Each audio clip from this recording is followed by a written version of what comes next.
I'd rather make the film that I feel good about, so that if someone does insult it or doesn't like it or doesn't get it, I'm like, that's okay. I'm not making a film for the masses. I'm making a film that means something to me so that I can stand by it and feel good about it. None of them are perfect, but I need to feel okay with it, because I can't expect other people to sit through my films if I can't sit through my films. You know, if there's no meaning to me, there's no meaning to anybody else.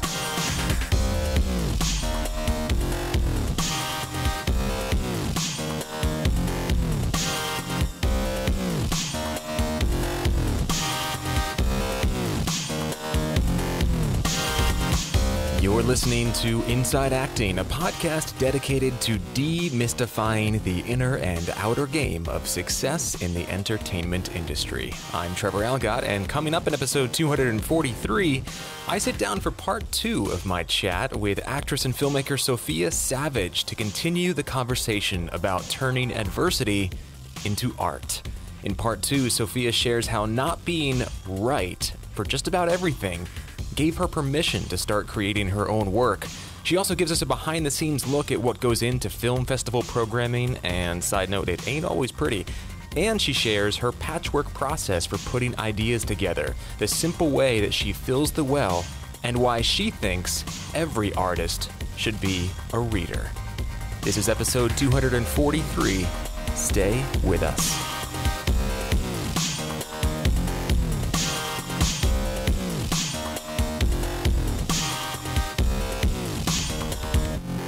Support for this episode of Inside Acting comes from vo2gogo.com, the award-winning voiceover training system and winner of Backstage's Reader's Choice Award for Best Voiceover Training 4 years in a row.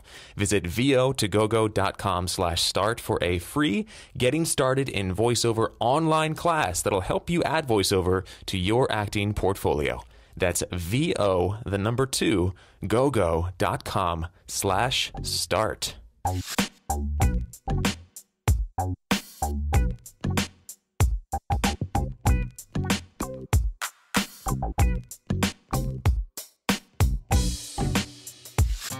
So hey everybody, Trev here. Welcome to episode 243 of Inside Acting. AJ and I didn't link up our schedules appropriately for this episode, so we are recording this separately. He's got a few pre-recorded segments that he sent in that I'm going to play in just a moment. But before we dive into that, just a couple quick announcements. First off, big hello, welcome, hug, high five to our newest member in the membership, Yolanda Porter. Yolanda, welcome. So thrilled to have you as part of the inner circle of the family now. And I also wanted to quickly plug my latest VO2GoGo voiceover class, which is happening in Hollywood this coming Sunday, the 24th. And we're going to cover some big stuff. We're going to cover mastering voice123.com. That's actually a 2-part module. There are 2 parts to that because it's kind of a beast. Voice123.com, for any of you who aren't familiar, is kind of like the big dog on the block when it comes to the pay-to-play audition website. So if you're looking to build a career in voiceover, you're definitely going to want to be on voice123.com and not necessarily spending money on other sites. And we'll cover why and, how to set up a really effective voice123.com profile. So we're going to cover that in those first 2 modules, and then the third module on Sunday is going to be voicing digital and internet content. So there's a lot of there's some new skill sets and some new ways to approach it, and new ways to handle clients and things like that. So if you're looking to build a business in voiceover, work from home on your own schedule with your own gear, it's a pretty sweet class to check out. So it's coming up again July 24th at 5 p.m. in Hollywood. And if you would like to join me, you can go to vo2gogo.com/Hollywood to reserve a seat for Sunday's class. I hope to see you there. As far as news for me, Trevor, goes, I wanted to thank you guys again for listening to the little snippet of the cover of Hurt that I did last week. I was like literally shaking and sweating as I pressed the publish button on the episode. It was really scary for me to share that work. So I really appreciate the kind words that some of you have sent my way, and definitely thank you for listening to it. And if you hated it, I really appreciate you not telling me, because it's not a finished piece of work yet. And also, I just, I appreciate the positive support. So I had declared that by the time this episode was published, the finished version would be up and out and about in the world. And that's actually not the case. And I just wanted to kind of explain why. I've been putting a lot of time into it. I've just been like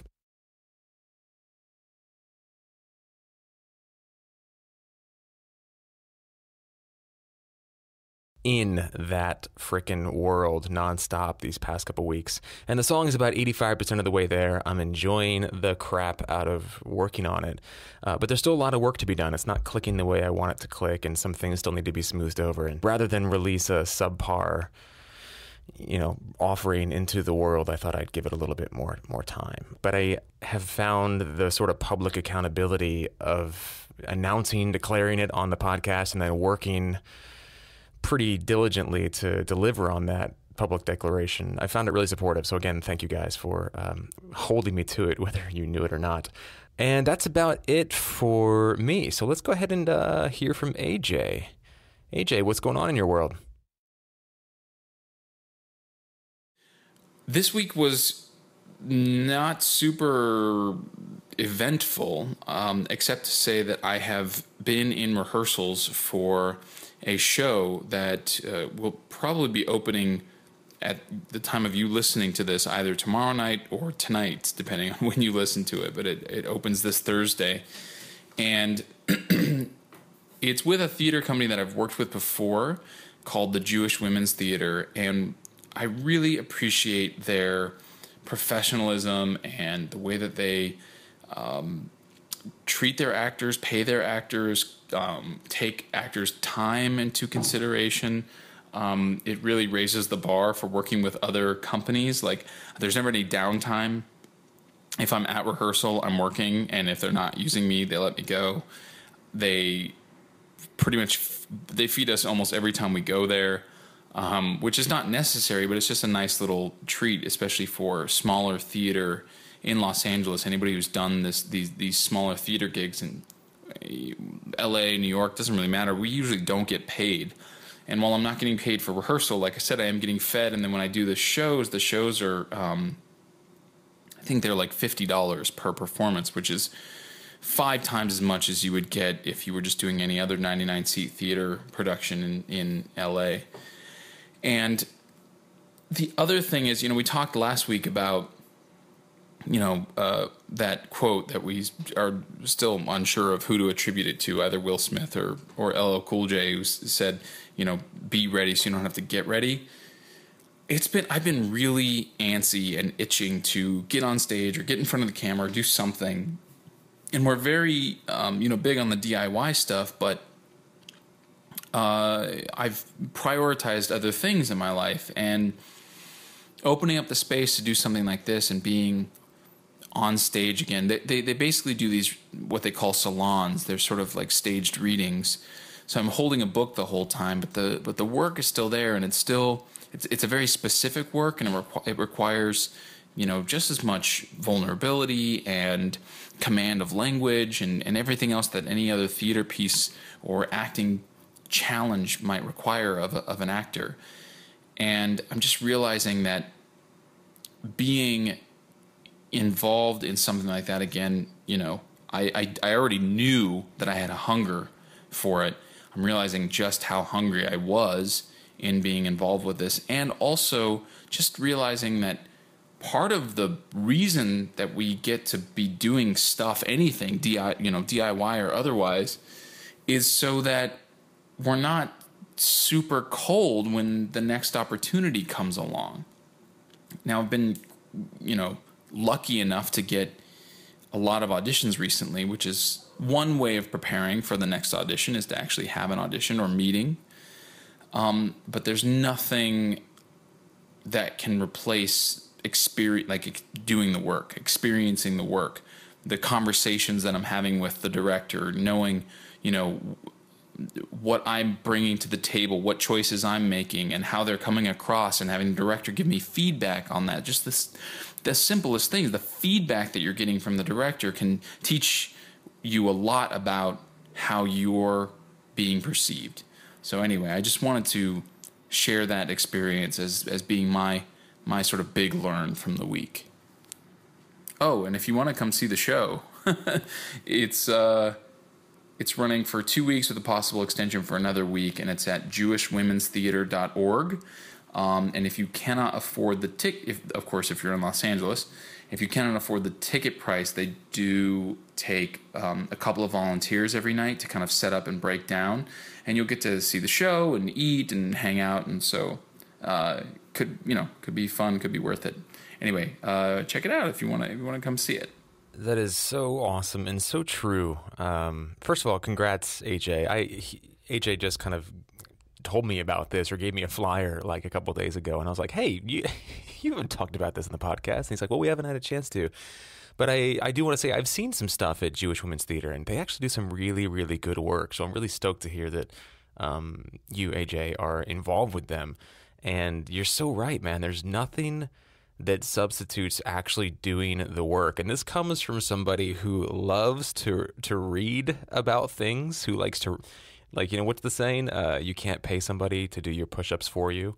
You're not going to get stronger by reading about how to do push-ups or talking about how to do push-ups. You got to actually go and do the push-ups. So I think it's really true. Sometimes I wonder if this podcast occasionally has become a sort of avoidance mechanism for me, and not avoidance in terms of like, running away from something, because I'm clearly not. We're producing an episode every week, but avoidance in terms of like, well, it's a great way to just talk about the work and feel like I've gotten I've scratched the itch. So you're absolutely right, man. That's a really good point. I just want to highlight that you want to be ready so you don't have to get ready. And that comes from doing the work. And on that note, because I know a lot of actors are working, 1, 2, 3, 4, 5 Thrival jobs a lot of the time, and they can't always spring for a couple $100 a month for an acting class. Here's a great thing you can do. I'm sure most of you guys already know this, but I'll go ahead and just say it. Get involved with a play, like the Jewish Women's Theater stuff, or find a theater ensemble or a theater group or an improv group or something that is free to join or very low cost. That conversation about paying dues to theater groups is a whole other thing that we won't go into here. But if you find a group that you can do work with like that, you can essentially get free acting classes most nights of the week just by virtue of being in rehearsal and working on a script and working with other people and getting ready to put on a production and working with a director and taking direction and making adjustments. I mean, that is really, really invaluable. There is something to be said for cold reading classes and improv classes and things like that, but being involved with a production, you're essentially doing the work rather than taking a class about doing the work. So I think that there is a time and place and absolute necessity for class, but a great way to get class for free, so to speak, is to just go do plays. Of course, you can produce your own work, but I really enjoy the collaborative nature of putting on a play. I enjoy the deadline-driven nature of putting on a piece of work, knowing that it's going to be you on that stage with an audience just a few feet from you, and if you suck, it's all on you. It's not like a short film that you can kind of sweep under the rug if it blows, or, a web series or something that you can just sort of forget about. Having a play where you're in the same room with people and you're doing work for them, I think can go a long way towards just, cutting your teeth, getting your training wheels off and showing up. So good point. I think there's a real lifelong lesson in there, he said modestly. Support for this episode of Inside Acting also comes from vo2gogo.com, the award-winning voiceover training system that you guys just heard me talk about, and winner of Backstage's Reader's Choice Award for Best Voiceover Training 4 years in a row. Visit vo2gogo.com/start to get access to a free Getting Started in Voiceover online class that'll help you kickstart your voiceover career and add voiceover to your acting portfolio. That's vo2gogo.com/start. Okay, guys, that about does it for the first part of episode 243. We have a really nice backlog of listener questions, some really good stuff that I'm excited to get to, excited to dig into and talk about and hear AJ's take on, and really to sort of unpack and dissect and find some good ways to move forward with some of the things that a lot of you have been writing in with. So thank you for the questions. Some of these go back a few weeks, so if you have written to us and we've responded and said, thanks, we're going to talk about it soon, just know that it's here. We've got it. We're excited to talk about it as soon as next week. So let's go ahead and jump into part 2 of my chat with the beautiful and talented Sophia Savage. If you guys haven't seen her short films, Empyrean and or Total Moon, go to her website right now. Link in the show notes, and watch those films. They're about 10, 12 minutes a piece, and they're just freaking... I just adore them, man. I think they're really, really well done. I think there's a lot we can take as artists, a lot of inspiration, a lot of our own filling the well just from seeing the work of a filmmaker and an actress who's not afraid of silences, who I think uses... camera angles and long takes and editing it to a really effective storytelling place. So yeah, check it out, and then you'll be even more excited to hear part 2 of my chat with her. So let's just go ahead and jump in. Here it is, part 2 with Sophia Savage. See you guys on the other side.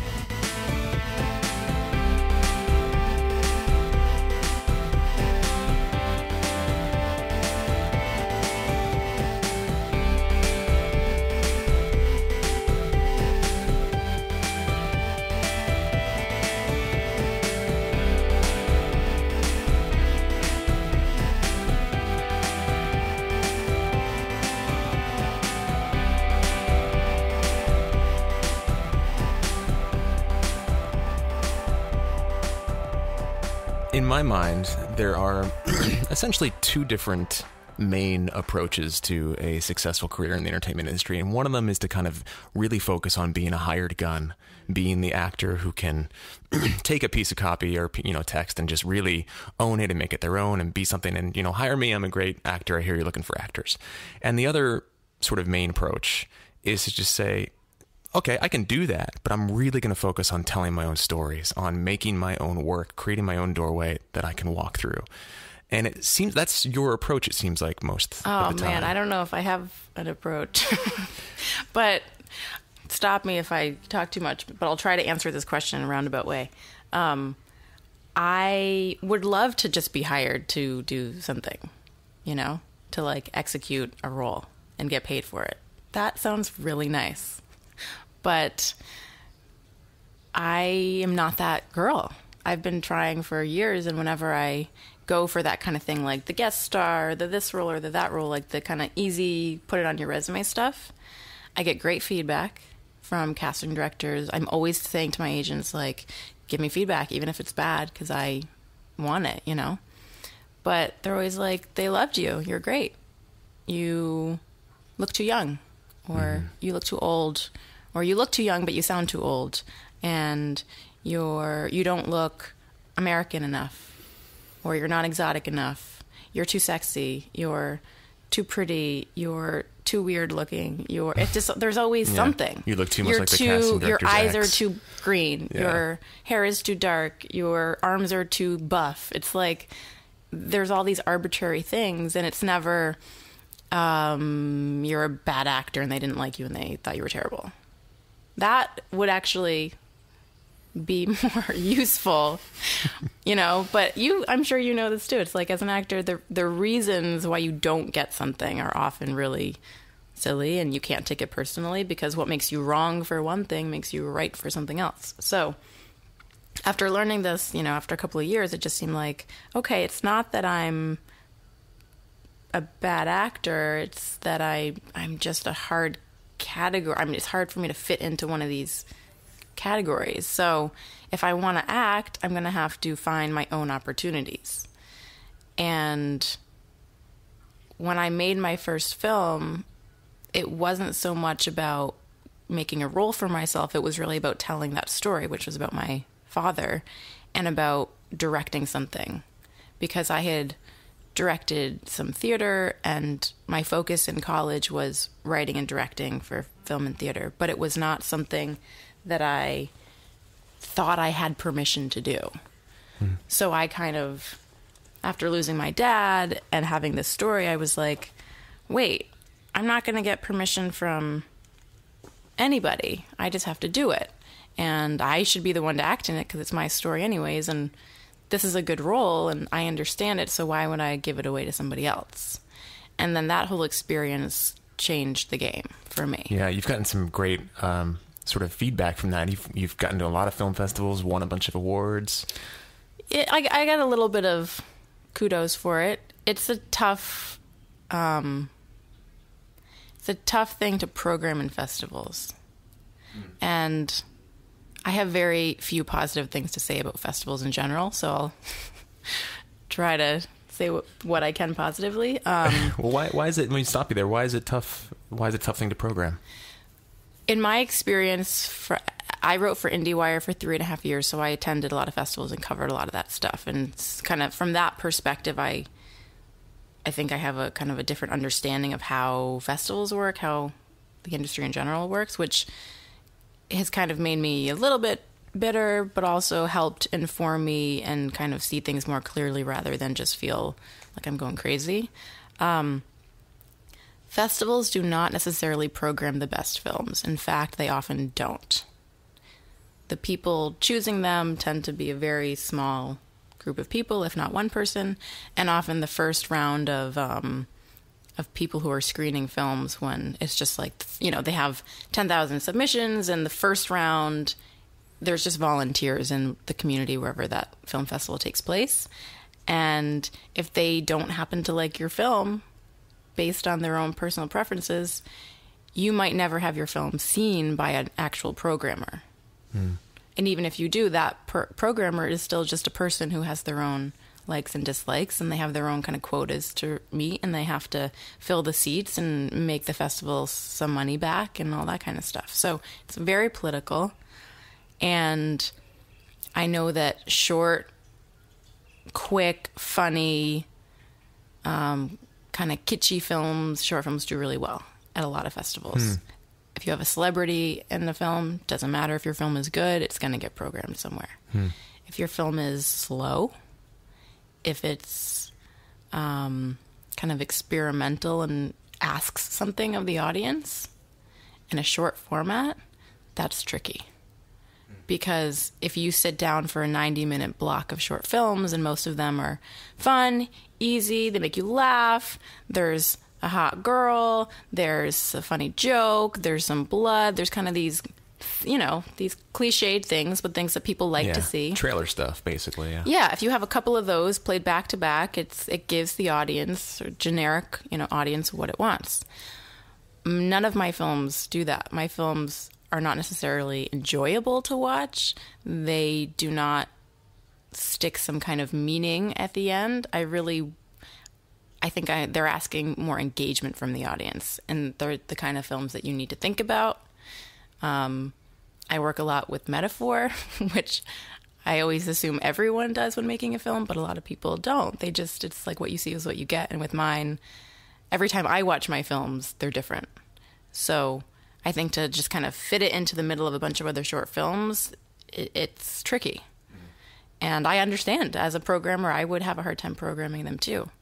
So I totally get it, but I also refuse to pander to a generic audience that won't even remember my film. So I'd rather make the film that I feel good about, so that if someone does insult it or doesn't like it or doesn't get it, I'm like, that's okay. I'm not making a film for the masses. I'm making a film that means something to me, so that I can stand by it and feel good about it. None of them are perfect, but I need to feel okay with it, because I can't expect other people to sit through my films if I can't sit through my films. If there's no meaning to me, there's no meaning to anybody else. Right. But if one person in an audience who happens to be at the screening that my film is playing in, if they connect to it and they come up to me and say, oh my God, like, me too. Like, I know exactly, that was like exactly what happened to me. With the film with my dad, my story is very specific, but I told the film in a way where there's enough space for other people to put in their own story. Exactly, and connect to it, which with a film like that, I think it's just what I appreciate in films. So that's kind of one of my guiding forces, is like, if I appreciate something in another film, then as an audience member, I can give the same gift to my audiences, meaning I like when I have to figure it out. I like having to engage, having to think about it, having to either watch it multiple times or just think about the multiple meanings that could be there. Mm-hmm. So they're not for everyone. You know, not everyone likes weird, slow foreign films. Mm-hmm. I do. So I know that because of that, the way I make a film, not everyone's going to like it. But the people that do are really going to appreciate it for reasons that are a little bit more elusive, but to me more satisfying. So all that said, why did that answer any? I don't even know what the absolutely question did. was. Absolutely did. Okay. And I love that. And I actually want to ask about your creative process. Sure. But before we get there, why don't you like film festivals? It's not that I don't like them. I think I know people who have had one short film go to a film festival and it's successful and they win an award and they get funding for the feature, or they get written up in, you know, an article online or something like that. None of that's happened for me, and that's fine. But there's some issues with how festivals are run where things get lost. Things slip between the cracks. I'm not necessarily saying it's me, but I've seen other films where it's like, you know, my shorts have played in other blocks with other short films, and I see one and I'm like, this film is incredible. Why is this film not going to more festivals? Why aren't people talking about it? Why is no one interviewing this filmmaker? You know? The best films and the most talented people are not necessarily the ones who get any attention. So I feel like after going through this several times with some short films and feeling, you know, not that they're perfect, but that they're good, that they're worth seeing, it's the flash in the pan and it's gone and no one cares. That's part of the business. You know, people don't have to give a damn. But as an entity, a festival should have some responsibility to holding up the films that need support. And I don't think that's what's happening. With 10,000 submissions, I mean, I would imagine that can sometimes be a conservative number. How would that be possible? It's not. They're not set up to do this. Yeah. They're not set up to truly support independent filmmakers or find independent filmmakers. That's just not. Yeah. I'm sorry, but there's very few film festivals who have total transparency and integrity with kind of what their motto is or their mission statement. Part of me feels like that's just a really great way to make money. It is. I mean, I'm not the only person who feels this way. People can go out and find articles and studies about this. There's way more festivals than there need to be. Yeah. They're a way for people who love films and partying with filmmakers to like get money through submissions and then throw parties, and you know, they'll play the films that they want to play, but they'll take submission money from anyone. Why wouldn't they? Yeah. And I'm not saying they all should disappear and they're all bad, but just like being an actor, being an indie filmmaker, this industry, you are the blood that this vampiric industry feeds on. And that's very dark, but it is, I think people need to know that, because if you're not playing the game, you're going to get played. And I don't really want to play the game at all, but I want to know what the rules are, so that if I choose to engage, if I choose to submit my film, I'm not paying $80 blindly thinking I'm going to get into Sundance when I know for a fact I'm not, based on numerous things, you know?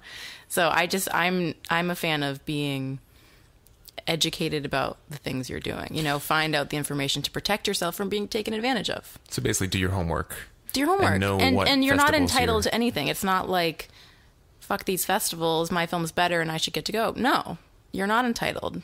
Not everyone should be making movies. Not everyone's movie needs to be seen. That's just not how the world works. It's not how the industry works. But if you want to compete and try to get your film seen, do your homework. Know how hard it is. Know that you're probably going to get rejected a lot more than you're going to get accepted. That's just, and if that's not okay with you, then I don't know what to tell you. I mean, I'm flattered to even have the opportunity to talk about this stuff because I feel like I'm still pushing a giant rock up a mountain. People should not enter in blindly thinking it's easy. I have people come, younger people. Now that I'm old, I'm like, people look to me like I know something. So I have younger people be like, should I move to LA and do this or this or this? And I'm like, is there anything else you want to do? Or do you think this would be fun? Or is this like a burning desire that you have to do? And often they're like, oh, well, I just thought it would, like, you make it look so fun. Like, I want to make a movie. I can make a movie. If you can make a movie, I can make a movie. And I'm like, okay, yeah, sure, you can try, but it's not easy. Yeah. I've been here over 7 years and it's tough. What would you tell somebody who decided they wanted to move to LA and kind of follow in your footsteps? I'd say don't. You can't. That's just not how the industry works. You can't follow in anyone's footsteps. How could I have predicted that within a year of moving to LA, my dad would die, and that would be the thing that led to me telling a story in my directorial debut? If that hadn't have happened, I'd still have my dad, but maybe I would never have had the courage to direct something. So I don't know what my footsteps are. It's still unfolding. The path is so winding and mysterious, and there's so many choices along the way, and it's a great adventure if it's truly what you feel you want to do. But I'd be cautious to be responsible as like the person people are looking to as an example of success. Success has nothing to do with any of that stuff. It doesn't have to do with the film festivals, or it's entirely individual. So for someone to model their happiness or success or their plan off of me, I think is just foolish. I just know that for me, it's never helped to look to someone else's path and be like, I wanted to be just like that. Because I'm like, that's an entirely different life. Sure. I can't even imagine the complexities of what I don't see. Right. You know? Yeah, I think it's, part of what we try to do with this podcast is sort of hone in on the commonalities that people have on their way sort of into and through this industry. Right. So that said, I'm curious to hear about your, not like routine, but like, how do you go about taking an idea from sort of, inception all the way through to film? And do you have a writing routine or any sort of big things that you found, this works for me? Mm-hmm.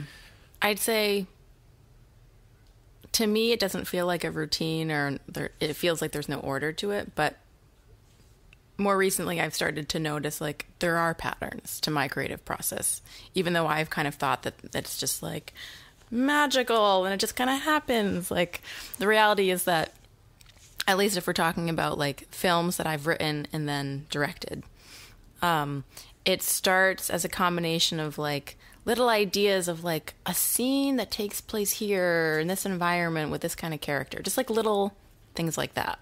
And maybe I'll just start writing them down somewhere, and maybe they don't relate to each other at all at first, but just images or dynamics that were sparked somehow. Maybe I see people on the street and they're doing something or saying something, like a line of dialogue, and I'm like, that's a great line, or I'll be reading a book and some paragraph triggers some idea or concept. I read a lot, which for anyone listening that does, just anyone who's a human being should be reading a lot, period. Like, agreed. A book, 100%. like an actual real book. Go to Amazon, pay the $3.99 for shipping for the old books, and as a human being, you owe it to yourself to read and to be informed about everything that's come before you, if you plan on surviving in the future. Amen. So I read a lot in my like downtime when I'm like between projects or ideas. I read a lot because you need to fill the well, and that's one of the best ways to do it.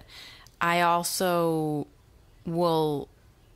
I feel like all of that stuff coincides with whatever I'm dealing with, like in my emotional, personal life just as a human being. And I tend to do just like journaling, just kind of free form, just write it down and stuff. If I'm like, I can be very intellectual about everything and very analytical, and it's helpful for me to just get it on paper sometimes. Like, okay, Sophia, you're just like running the same ideas in your head and it's not productive. Just write it down. Just like write a bunch of stuff down. Doesn't matter what it is. No one's going to read it. Just write stuff down. And that just kind of helps let stuff out, lets ideas out. And at some point it might start connecting to these larger themes that I'm either reading about, thinking about, drawn to in film or art or something, and just themes start to emerge. And this could be over a couple of years, a couple of months, but it's definitely a combination of my personal growth, or the thing that I'm struggling with, or the question that I'm living with.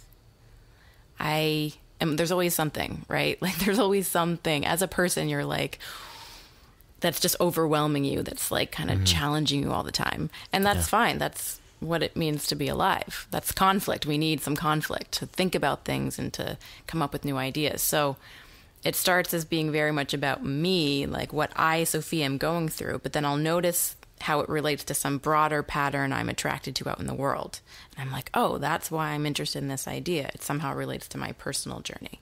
So that's when things start to get kind of electric and you can tell something's coming.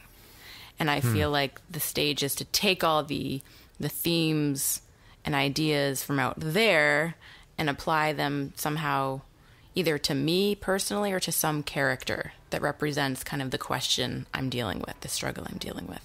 And then things start to merge and a story starts to come. Sometimes I start a script and I don't know where it's going, and sometimes I know exactly where it's going and I don't know all the components, but they kind of come over time.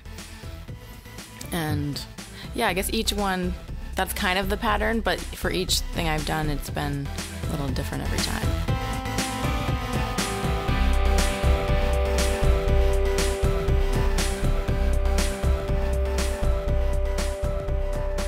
All right, everybody, welcome back. Hope you enjoyed part 2 of my chat with Sophia. Part 3 is coming next week, and that's going to round out the full interview series with Sophia. And then we've got some really exciting guests coming up the weeks after that. We've got several guests banked, several months worth of podcast content already banked. So very excited to get that out to you guys.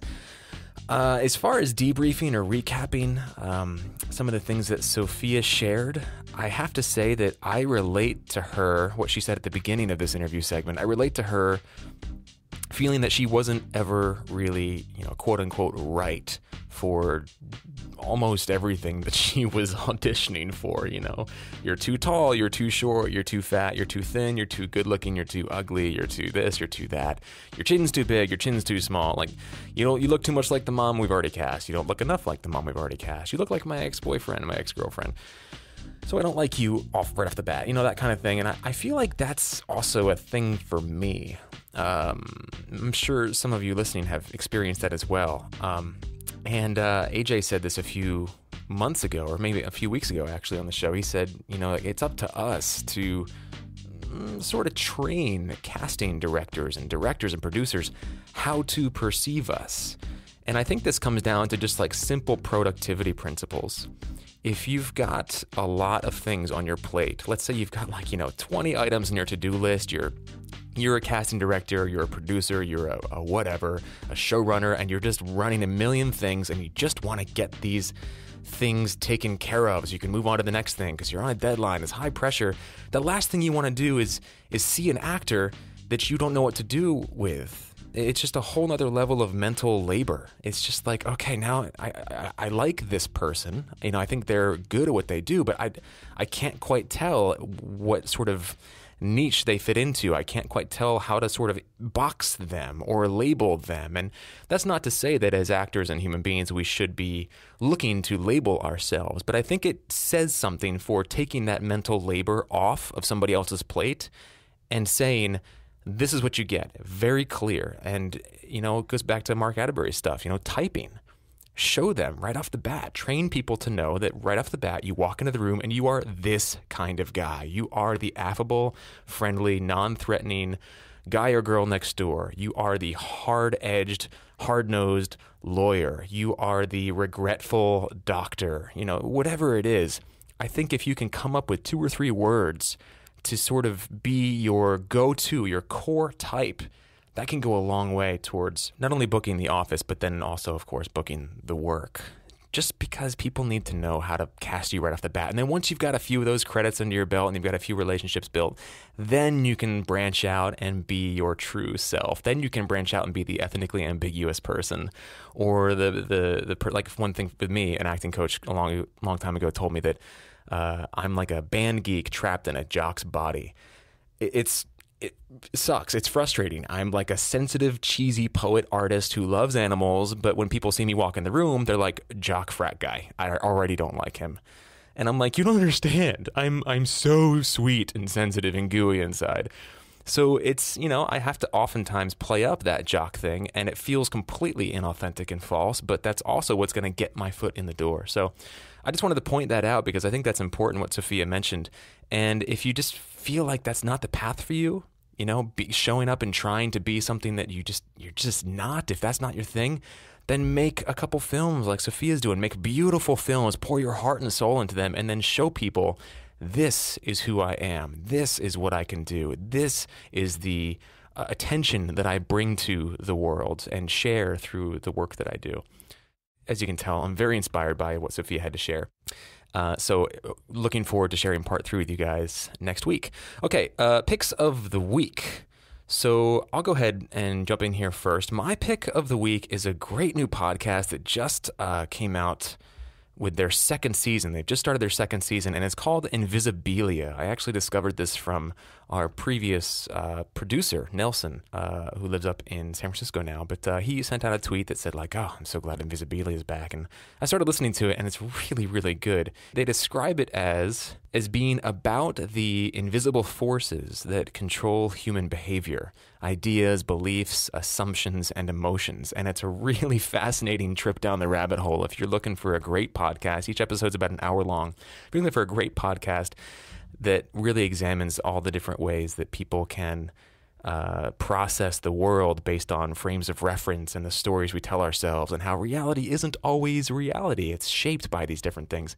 Check it out. Invisibilia, there's a link on our website to the NPR page for the podcast, as well as an iTunes link. And AJ's pick of the week. My pick of the week this week is a film, an animated film, that is currently on HBO Now. If you don't have HBO Now, you can get it on iTunes, or, I don't know, go and... Do people still go, I guess, Redbox, do people still go out and rent videos? Is that still a thing? Anyway, it's called The Book of Life, and it is a just gorgeous, gorgeous film. I watched it the other night with Jasmine, and I watched it together, and we were so taken aback by the specificity of the animation or the art in the film. And it's also very funny. Like, I found myself laughing like every few minutes, sometimes even faster than that, like every other line being like a really funny laugh line. But the whole thing, I don't want to spoil anything necessarily about the movie, but the animation style is obviously immediate and very clear, and it's all in this Dia de los Muertos style of animation, the Day of the Dead. And it's by it was written, directed, animated, partially produced by this Mexican artist whose name is escaping me, so I'm literally looking it up as we speak. But while I look it up, I'll just talk a little bit more about the film itself. It was unlike any other animated film that I've ever seen because of the animation style that was used. And there's some pretty big stars in it. And I remember sort of seeing a little bit about it when it first, came out, but it didn't really it wasn't in the zeitgeist. And I feel like the more people I can sort of bring to see it, the better. But his name is Jorge Gutierrez, and man, what a talented guy. Jasmine actually got the opportunity to meet him just the other night, and hopefully we'll have this guy on the podcast because his storytelling and the stuff he has to say about being an artist and persevering. And anyway, I don't want to give too much about him or the film away, but check it out if you can. The Book of Life. It's a gorgeous, gorgeous film. Oh, I'm so stoked to check that out. And by the way, AJ, number one, I would love to get him on the podcast, and I can't wait to see the film, and then get even more excited about having him on the podcast. And number two, nice Spanish accent there, man. You really knocked it out. Jorge Gutierrez. Beautiful. All right, well, that is Invisibilia, a great podcast to subscribe to and check out to kind of bake your noodle a little bit, and The Book of Life. Links to both of those on our website. That does it for this episode of Inside Acting, episode 243. Thank you for listening. Today's episode of the podcast was produced and co-hosted by me, Trevor Algott, and, of course, AJ Meyer. Jen Levin is our Rockstar production coordinator. Gidali Gubarek is our Rockstar marketing and web director. Deborah Smith is our Rockstar community manager. Timothy Patrick Waterman is our super rockstar director of public relations. He's been heading up our social media, and guys, we hit 10,000 Twitter followers. I'm really excited about that, and every time I look at our Twitter feed, I'm like, damn, Timmy is just really killing it, man. The guy knows what's up. He's even talked about possibly putting together a little mini course for our members about how to effectively utilize social media in your life and business. And I think that'd be a really valuable thing. I certainly would like to hear about that. Trevor Algott, that's me, edited and mixed today's episode and composed the theme and interview music. And Fern Lim designed our logo. Check out her work at thecontagiousfern.com. You can sign up for our weekly email dispatch and listen to all of our episodes over at our website, insideacting.net. Also find us on Twitter, Instagram, YouTube, Facebook, SoundCloud, Stitcher, iTunes. We're everywhere. Hopefully you listen to podcasts. And if you like what you hear, go ahead and leave us a review somewhere. Preferably iTunes, because that's just sort of the main pit stop that most people go to for podcasts. But leaving us a review is a really very helpful thing to do. So if you are not in a place to financially contribute and you don't feel comfortable sharing it with your friends in other ways, a review on iTunes, a favorable, hopefully 4 or 5 star review, goes a long, long way. And as we always say, if there's something you don't like about the show, it'd be really nice if you let us know personally and not through a review. Of course, you're free to do whatever you'd like, but give us a chance to fix it and earn a 5-star review from you. Big thanks to our sponsors, Rehearsal Pro and VO2GoGo.com, and a big thanks to you guys, our listeners.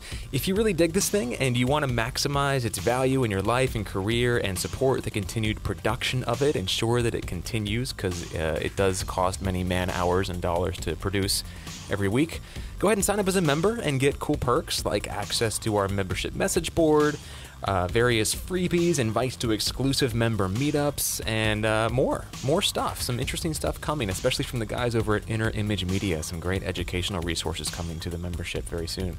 Just visit InsideActing.net and click on the membership tab to get started. And that does it for episode 243 of Inside Acting. Thank you for listening. We'll see you next week. And in the meantime, fill the well.